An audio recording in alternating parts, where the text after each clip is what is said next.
नमस्कार, आपका बहुत बहुत स्वागत है हमारे इस खास कार्यक्रम सोशल सितारे में। आज हम बात करने जा रहे हैं ऐसे एक डॉक्टर की जिन्होंने कोरोना काल में हज़ारों लोगों की जान बचाई है। इंदौर के सबसे बड़े हॉस्पिटल अरविंदो हॉस्पिटल के founder chairman doctor Vinod Bhandari sir हमारे साथ में मौजूद हैं। सर, आपका बहुत बहुत स्वागत है हमारे नमस्कार सर।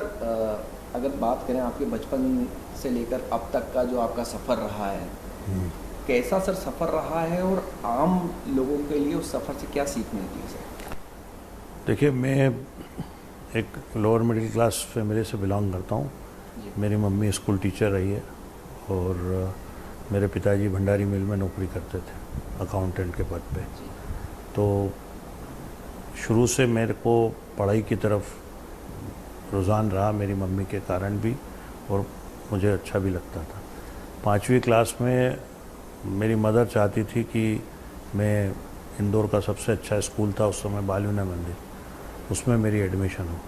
पर उसकी एडमिशन के लिए एक प्रक्रिया फिक्स थी। मैडम बड़ी टीचर थी हमारी, कि जो कोई गवर्नमेंट सर्वेंट बाहर से ट्रांसफ़र होकर आते हैं उनके बच्चों को वो प्रेफर करती थी, बिकॉज़ उनके बच्चों को अच्छी शिक्षा मिले, इसका उनका एक ध्येय रहता था।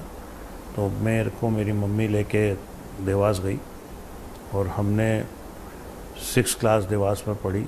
मेरी मम्मी ने मेरे साथ बीएड की अपनी ट्रेनिंग भी कर ली और उस समय मैंने पूरे देवास डिस्ट्रिक्ट में टॉप किया था और मुझे सब सब्जेक्ट में 100 आउट ऑफ 100 मार्क्स मिले थे। तो वो एक मेरे जीवन का टर्निंग पॉइंट था। तो आके फिर बालूना मंदिर में एडमिशन मिल गई। फिर पढ़ते रहे, सामने जीएसटी आया था तो ऐसा लगता था कि वो एक कॉलेज के सामने पढ़ रहे हैं अपन, और अपना पूरा कंसंट्रेशन उसी पे रहा। और उस समय भी कई तकलीफ़ें आई मुझे एक बार अपेंडिक्स बर्स्ट हो गया, मेरी एग्ज़ाम थी। पर वो स्कूल का वातावरण ऐसा था कि मैं 7 डे अपनी प्रैक्टिकल एग्ज़ाम दे सका था। तो वो बहुत सारी यादें हैं उस स्कूल से, और उसी के कारण आज जो भी हैं हम, वहाँ के टीचर्स आज भी मेरे लिए उतने ही माननीय हैं। मैं टीचर्स का हमेशा रिस्पेक्ट ही करता हूँ। सर, परदेसीपुरा के क्लिनिक से लेकर मेडिकल कॉलेज तक का सफ़र कैसा रहा सर? परदेशीपुरा हॉस्पिटल की अगर अपन बात करें तो मैं अपना MBBS पूरा करने के बाद मेरी इंटर्नशिप चालू हुई थी। अब चूँकि लोअर मिडिल क्लास से था तो स्कूटर में पेट्रोल डलाने के भी पैसे नहीं रहते थे और मैं मम्मी पे बर्डन नहीं देना चाहता था। तो मैंने मांगलिया में एक छोटी सी क्लिनिक खोल ली थी उसी समय अपनी इंटर्नशिप में, और शाम को 3 घंटे मांगलिया जाया करता था। आज भी वहाँ के पेशेंट, मेरे पुराने जो परिवार हैं, वो मेरे पास आते हैं। और वहाँ से फिर ऐसा दौर चला कि मुझे अपनी क्लास में आखिरी होने के कारण कोई पोस्ट ग्रेजुएशन नहीं मिला। तो मैंने यही सोचा कि अब कुछ नहीं है तो अपन प्रैक्टिस चालू कर देते हैं। तो एक दिन, मैं क्लर्क कॉलोनी में रहता हूँ, मैं वहाँ से निकला तो एक परदेशपुरा के उधर से जा रहा था तो एक बोर्ड लगा हुआ था, दुकान किराए से देना है। मैंने मालूम करा कौन है क्या है, ये जो शिव शक्ति बस स्टैंड वाले हैं, वो उनके भांजे की वो जगह थी। तो उन्होंने उससे मैं जाके मिला, मैंने कहा सर मैं यहाँ क्लिनिक खोलना चाहता हूँ। तो एक बहुत ही सस्ते में, मेरा 118 रुपये किराया था मेरा उस समय, और 20 बाय 12 की एक ऐसी दुकान थी, उसको थोड़ा फर्नीचर बना के अपनी क्लिनिक चालू कर दी। वहाँ के कई चीज़ें बड़ी अद्भुत है, क्योंकि मुझे याद है 7:30 बजे वहाँ रिक्शे वाला नहीं आता था जी। और मंजू, हाँ बिल्कुल डरते थे लोग, बहुत लोगों अपने को एक खौफ था उस एरिया का, क्योंकि वहाँ की एक कोई लाल गली थी तो कोई अलग अलग चौराहे थे, डमरू उस्ताद का चौराहा था, तो लोग वहाँ से वहाँ तक जाने में भी डरते थे। हम और मेरी वाइफ, हम दोनों वहाँ पे रात को 11 बजे तक प्रैक्टिस करते थे, और लोगों ने इतना प्यार दिया कि मेरी क्लिनिक पे शाम को पास में से वहाँ कलाली थी, तो एक वो लेडी बुढ़ी सी अम्मा थी, वो ऐसे डंडा खींच देती थी, उस पर कोई पाँव नहीं रख सकता था इधर। मतलब जैसे अभी रहता है ना 15 मीटर दूर रहना, तुम तो 15 फीट दूर ही से बाहर निकलोगे। तो ऐसा मैंने देखा, और रात को मैंने रात भर काम करता रहता था, मतलब कोई मरीज आया मना नहीं करा, सबके घर जाके देखा, और लोग उसी रिस्पेक्ट का फल है कि ये आज आपको ये दिख रहा है पूरा। और आप नेम एनीबडी, सब लोग भंडारी हॉस्पिटल में या तो पैदा हुए हैं या कभी ना कभी इलाज कराया है, या हमने या मेरी वाइफ ने इंजेक्शन लगाया है, जो आज 45 साल का लड़का होगा उसको, इस पूरे क्षेत्र के लोगों, उनका प्रेम था। आज भी कितनी बार वो यहाँ आते हैं तो अरविंदो में आके कभी कोई डॉक्टर उनको प्रॉपर देखता नहीं, या बाहर भीड़ लग रही है और वो एमआर से मिल रहे हों, तो मेरे को फ़ोन कर देंगे वो कि, और बोले सर जरा इनसे बात करना, बाहर 50 पेशेंट बैठे हैं और ये देखो एमआर से मिल रहे हैं, इनको समझा दो। तो वो एक अपनापन है उनमें। और हमारे जैसे कोई स्टाफ या गार्ड किसी से थोड़ी अकड़ दिखा दें तो ऐसे बताते हैं, बोले इसकी एक ईंट है ना, हमारे पैसे की ये ध्यान रखना। तो ये अपनापन दिया उनने और उसी का फल है ये सब। सर, परदेसीपुरा क्लिनिक से लेके, स्कूल से लेके मेडिकल कॉलेज तक का जो सफ़र रहा है, इसमें माता पिता गुरुओं का किस प्रकार का सर योगदान रहा आपके इस पूरे विकास के? मेरी मम्मी मेरे साथ बैठ के पढ़ा करती थी जी। एंड उस पढ़ाई में हमें सुबह आदत है 4 बजे उठ के पढ़ने की, आज भी उस समय से ही। उसने पीएचडी कर ली, उसने एमए कर लिया, सब कर लिया। पिताजी का एक ध्येय था कि मैं बिजनेसमैन बनूं। दोनों के बीच में मुझे डॉक्टर की चॉइस ज़्यादा अच्छी लगी और मैं डॉक्टर बनने के लिए मैंने पीएमटी दी और सिलेक्शन हो गया, पीएमटी पास हो गया। और दूसरा, मेरे को उसके बाद के समय में, स्कूल के समय में, मेरे गुरु, बहुत सारे गुरु ऐसे हैं जो आज भी मुझे याद रहता है, उनसे मैं आज भी मिलता हूँ, आज भी उनके पाँव छूता हूँ, मैं बुलाता हूँ, कितनी बार उनका मैं सम्मान करता हूँ। बिकॉज मैं जो भी मेरी न्यू बनी है वो मेरी प्राइमरी स्कूल की श्रीगंज टॉकीज के वहाँ शासकीय विद्यालय था, एक क्रमांक 10 था शायद, उसमें पढ़ा हूँ मैं। तो वहाँ से लेके तो बालीना मंदिर के जितने टीचर्स हैं आज उनके देन है मुझे। जो मैं, एक डॉक्टर तुंगारे सर थे, उनने मेरे को बॉटनी, ऑर्गेनिक केमिस्ट्री इतनी पढ़ा रखी थी और जूलॉजी, मैंने कभी पीएमटी की तैयारी में कुछ मेरे को ज़्यादा पढ़ना ही नहीं पड़ा। एंड जब सबके बॉटनी के पेपर बिगड़ते तो मेरा सबसे अच्छा जाता था। तो ये मेरे टीचर्स हैं। फिर कॉलेज में आया तो कॉलेज में भी ऐसा ही कुछ हुआ। तो जब इंटर्नशिप ख़त्म हुई तो डॉक्टर सीपी तिवारी मिल गए। उन्होंने मुझे बुला के, डॉक्टर डी सिंह और डॉक्टर सीपी तिवारी ने मुझे बड़ा प्रमोट किया। उनको लगा कि नहीं, मैं भी उनका अनुमान था बिल्कुल, उनके कारण मैं आज जो भी हूँ वो सर्जन बन गया। जब उनकी डेथ हो गई तो फिर डॉक्टर छपरवाल मेरी लाइफ में आ गए। उन्होंने मुझे वापस एजुकेशन में ला दिया कि नहीं, तेरे को पहले पैरामेडिकल कोर्स शुरू करवाए। मैंने कहा सर मैं तो अच्छी बढ़िया प्रैक्टिस है। बोले नहीं नहीं, तुम शुरू करो बिल्कुल। तो ऐसा मेरी लाइफ में चलता रहा और आज भी मेरे कई टीचर्स ऐसे हैं। और मेरे साथ ये नहीं होता है कि एज कितनी है या कोई सीनियर ही होगा वही टीचर है। मैं कितनी बार स्टूडेंट से भी सीख लेता हूँ।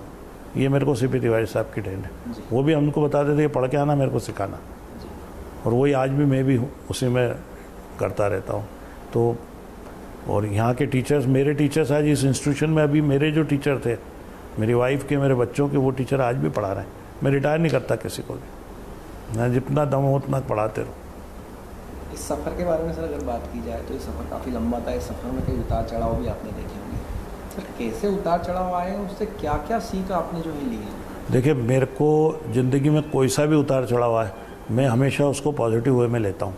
और सबसे पॉजिटिव ये रहता है कि मैं उससे क्या सीखूं और उस तकलीफ़ों में मेरे को क्या क्या वातावरण मिला और उसमें से जो मददगार थे उनको कभी भूलना नहीं। पहली चीज़ तो मैंने ये सीखी। सेकंड ये कि कई तरीके ही, मैं पीएमटी में पास हुआ तो डर लगा इंदौर में नहीं मिलेगा तो मेरे मदर लोग इंदौर से बाहर भेज पाएंगे कि नहीं। फिर एमबीबीएस हुआ, पीजी नहीं मिली तो गवर्नमेंट की नौकरी कर ली, तो उसमें वीटीटीटी के मार्क्स मिले। फिर पीजी करने के लिए एमएस की एग्ज़ाम में बैठना था। उस दिन सीपी तिवारी साहब ने बोल दिया, तू अभी इतनी पढ़ाई नहीं है तेरी, तू नहीं बैठ सकता, और बैठे भी तो उठ के आ जाना। मैं लड़ता रहा, बोले नहीं उठ के आ जाना। मैंने 6 महीने बाद अपनी एमएस पास की। तो ऐसे कई तकलीफ़ों के मोड़ उठाए। जैसे उस समय कोर्ट केस में जाकर मुझे एमएस मिली थी तो कोर्टबाजी सीख गया। तो आज भी वो लीगल काम आता है मुझे पूरा। मैं मतलब मेरे अपने आप को ऐसा समझता हूँ कि मैं किसी भी वकील को जो छोटा अभी नया है उसको बहुत सारी चीज़ें सिखा सकता हूँ। और फिर उसके बाद ये एक जो अभी एपिसोड हुआ था जिसमें मेरे को 1.5 साल रहना पड़ा, उस पूरे समय में मुझे मेरी लाइफ का इतनी सीख मिली है जितनी मेरे को नहीं लगता मैं ज़िंदगी में कभी सीख सकता हूँ। एक तो एवरी पर्सन देयर, वो कितना भी बड़ा ऑफिसर हो, जो सुपरिटेंडेंट हो, छोटा सा ऑफिसर हो, या उनमें से जितने भी लाइफ प्रिजनर हो, उन सब ने मुझे इतना प्यार दिया है कि उसको मैं कभी नहीं भूल सकूँगा। मेरे को एक फूल जैसा रखा हमने, और मैंने वहाँ पे खूब सेवा की। वहाँ अस्पताल था, ओटी चालू कर ली थी, कई ऑपरेशन कर दिए, सबको ट्रेनिंग दे दी। आज भी वहाँ फिजियोथेरेपी का डिपार्टमेंट चल रहा है, डॉक्टर ने मैंने ही भेजा हुआ है। कभी सैलरी नहीं मिलती तो मैं दे देता हूँ उसको। तो आप उस पॉजिटिव वे से निकल के आए, और देखो आप, भगवान ने फिर कोरोना लाया, तो कोरोना के बाद उस काम को जब बढ़ाया तो वो एक अपने आप में आत्मिक शांति थी। मतलब उस समय ऐसा लगता था कि एक भी फ़ोन मिस नहीं होना चाहिए, तो मैंने 24 घंटे फ़ोन उठाए, और मेरा ही नंबर मैंने कलेक्टर साहब से कह के डलवाया। बिकॉज अगर वो नहीं करो और कोई भी स्टाफ कभी फ़ोन बंद कर दे, कुछ हो जाए, तो हर कोई बहुत डर रहा था, कभी कुछ था कभी कुछ था, पर मैंने 24 ही घंटे फ़ोन से। मैं आपको कितने ही वाक्य बता सकता हूँ कि रात को 12:30 बजे, कभी 2:30 बजे फ़ोन आया, छिंदवाड़ा से फ़ोन आ रहा है, मेरे पिताजी बहुत सीरियस है, मेरे को अरविंदो लेके आना है, तो उसकी एम्बुलेंस कराना, उसको लेके आना। फिर मेरे को डर लगता था कि कहीं ऐसा नहीं हो यहाँ आके ये लोग कहते हैं पलंग खाली नहीं है, तो उसको पूरा फॉलोअप करना। तो उस दिन रात भर जगता रहता था, फिर 2 घंटे सोए, फिर सुबह अस्पताल आ गए। ऑक्सीजन की कमी का भी सामना करना पड़ा। उस ऑक्सीजन की कमी के वक्त मुझे पहले से ही भगवान ने, उन दिनों तो जैसे भगवान कोई इंट्यूशन देता है ना, मुझे ऐसा एहसास हो गया था कि यार इतनी ऑक्सीजन लग रही है, कहीं ऐसा नहीं हो ऑक्सीजन की कमी हो जाए। तो मैंने फॉरेन में जितने भी मेरे दोस्त थे उन सबसे पूछा कि मैंने कहा वहाँ क्या होता है, तो अपने यहाँ जो वेंटिलेटर होते हैं वो चलते हैं 60 लीटर पे, 40 लीटर पे, और वहाँ 15 लीटर पे भी वेंटिलेटर चल सकते थे। तो मैंने उनको 25 इम्पोर्ट कर लिए, तो मुझे 7 दिन से ज़्यादा ऑक्सीजन की कमी महसूस नहीं हुई। और सब बहुत सारी चीज़ें ऐसी करी। रेमडेसिविर मेरे लिए अलग से ही बनते थे कंपनी में, तो कभी भगवान ने भी बहुत साथ दिया, और ज़्यादा तो मैं भगवान को ही शुक्रगुजार समझूंगा इस चीज़ का। और वो जितनी भी तकलीफ़ें आए, मैं तो मेरे जितने भी जूनियर्स हैं, बच्चे हैं, सीनियर्स हैं, सबको एक ही बात बोलूँ, किसी तकलीफ़ से डरने की ज़रूरत नहीं है। आप उसको फेस करो, अच्छा ढूंढो, आगे बढ़ो, कोई तकलीफ़ नहीं आएगी। सर, आगे भविष्य को लेकर स्वास्थ्य और शिक्षा के क्षेत्र में किस प्रकार से काम करने की आपकी आगे की प्लानिंग है, आगे क्या करने वाले हैं? मुझे जब से ये कोविड हुआ है, मुझे ऐसा लगता है कि इस समय डॉक्टर्स पे मरीजों का विश्वास बहुत बढ़ गया है। तो अभी सबसे पहला मैं सबको संदेश ये देना चाहूँगा, डॉक्टर्स को स्पेशली, नर्सेस को, पैरामेडिकल्स को, कि हमारी ये ड्यूटी है कि इस विश्वास को कायम रखें, और उसके लिए हमें मरीजों का दिल जीतना पड़ेगा। इस प्रोफेशन में पैसा अपने आप आएगा, दिल पहले जीतना पड़ेगा। जो विश्वास बन गया है, इस विश्वास को अगर लोगों ने कंटिन्यू कर दिया तो मैं सोचता हूँ कि बहुत सारी चीज़ें अपने आप ठीक हो जाएंगी और डॉक्टरों का वापस वो हो जाएगा। अब आपने पूछा कि अभी और आप क्या सोचते हैं, क्या करना चाहते हैं।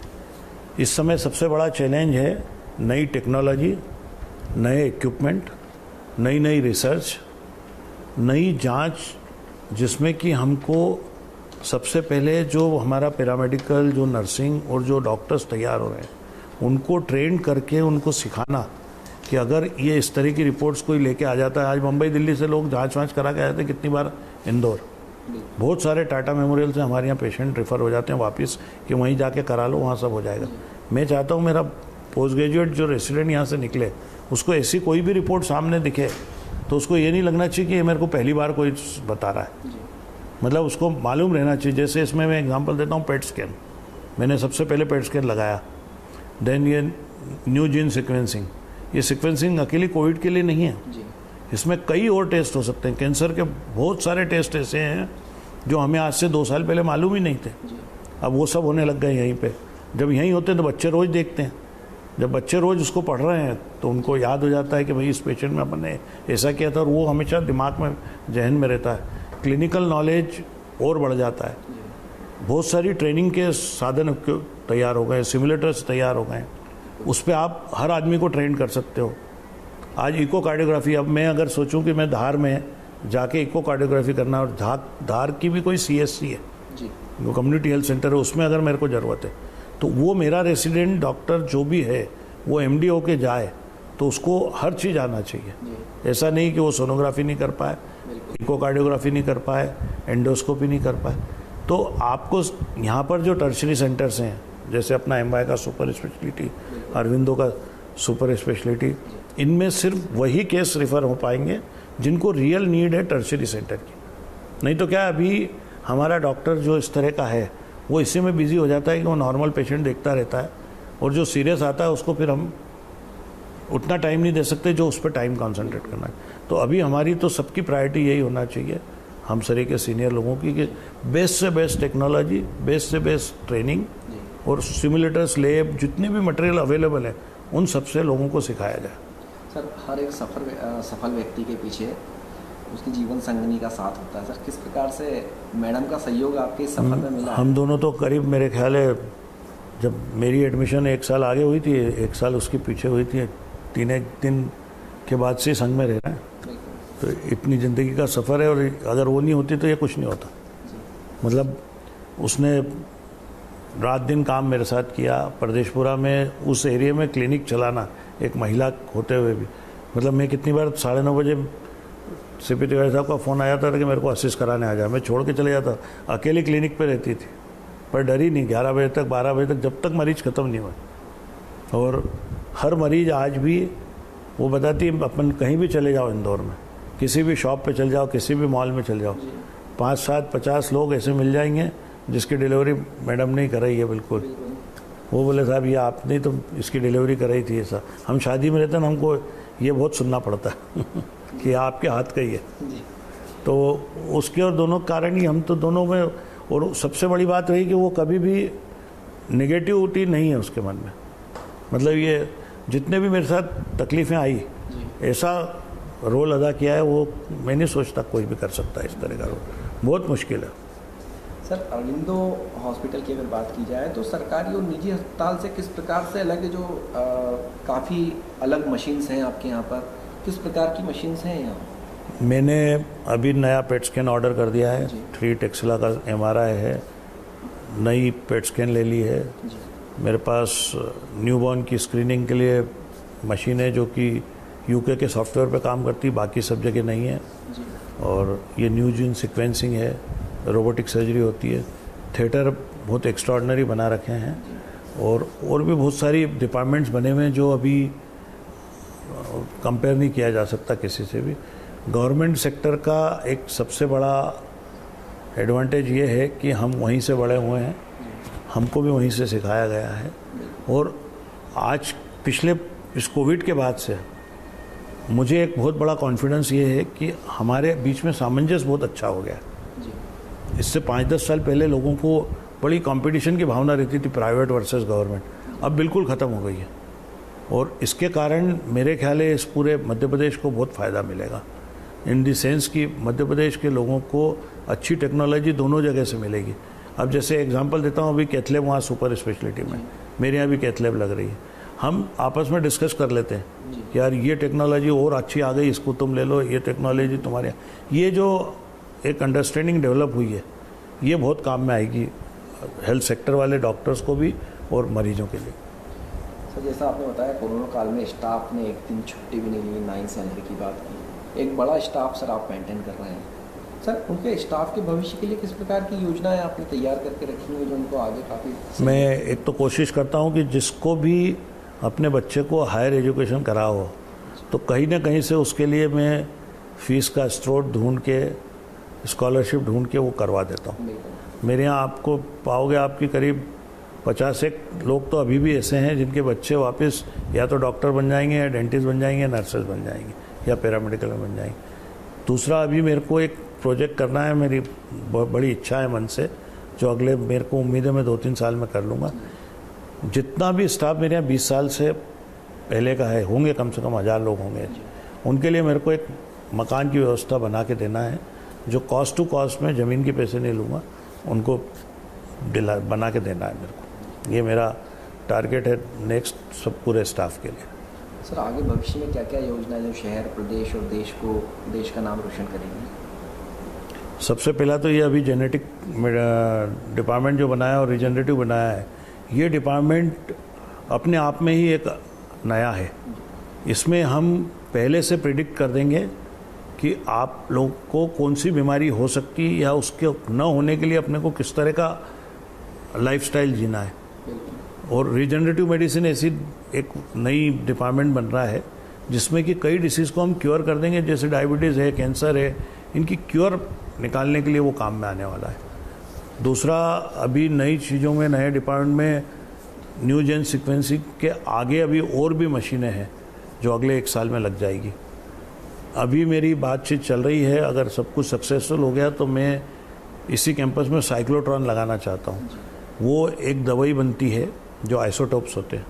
अभी हमको पेट स्कैन कराने में बड़ौदा, अहमदाबाद, कभी बम्बई, कभी बेंगलोर से वो दवाई मंगाना पड़ती है। उसकी हाफ लाइफ बहुत कम रहती है।